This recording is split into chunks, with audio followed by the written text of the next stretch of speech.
Friends, welcome to Uma Sathya channel. இன்றைக்கி நம்ம நாட்டுக்கோழி குழம்பு எப்படி செய்யறதுன்னு பார்க்க போகிறோம். அதுக்கு தேவையான மசாலா நம்மளே அரைச்சிக்கலாம். என்னென்ன மசாலானா கடலை, சோம்பு, மிளகு, சீரகம், ஒரு காஞ்ச மிளகா காரத்துக்கு ஏற்ப இதெல்லாம் போட்டு நம்ம நல்லா ப்ரௌன் கலரில் வறுத்துக்க போகிறோம். வறுத்து அது கொஞ்சம் நேரம் ஆற வைக்கலாம். ஒரு கடாயில் எண்ணெய் ஊற்றி ஒரு பச்சை மிளகா, தேவையான வெங்காயம், பெரிய வெங்காயம், சின்ன வெங்காயம் எது வேணால் போட்டுக்கலாம். தக்காளி 2 தக்காளி நான் போட்டுக்கிறேன் இன்றைக்கி. லைட்டாக இந்த மசாலாக்கு இதுக்கு மட்டும் தேவையான அளவு உப்பு, மஞ்சத்தூள் இதை போட்டு நல்லா வதக்கிட்டு இதை தனியாக எடுத்து வச்சுக்கலாம். ஃபஸ்ட்டு நம்ம ஆற வச்ச மசாலாவை பவுட்ரு பண்ணி எடுத்துக்கலாம். அதுக்கப்புறமா அரைச்சி வச்ச தக்காளி வெங்காயத்தை தேங்காய் போட்டு அதையும் அரைச்சி தனியாக எடுத்து வச்சுருக்கலாம்.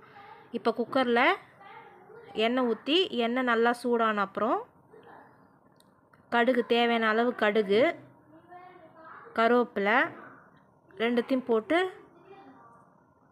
நல்லா கொஞ்சம் இது பண்ணிக்கலாம். அதுக்கப்புறமா நம்ம அரைச்சி வச்ச தக்காளி வெங்காயம் பேஸ்ட் இருக்குங்கள, அதை போட்டு 2 நிமிஷம் நல்லா கிளறலாம்.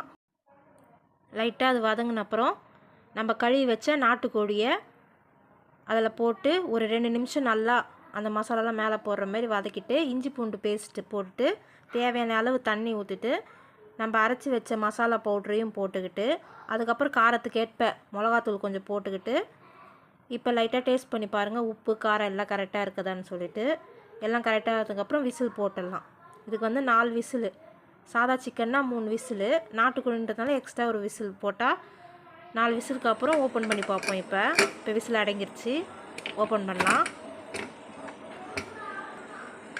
நல்லா சூடான நாட்டுக்கோழி குழம்பு என்னுடைய ஸ்டைலில் நீங்கள் ட்ரை பண்ணி பாருங்கள்.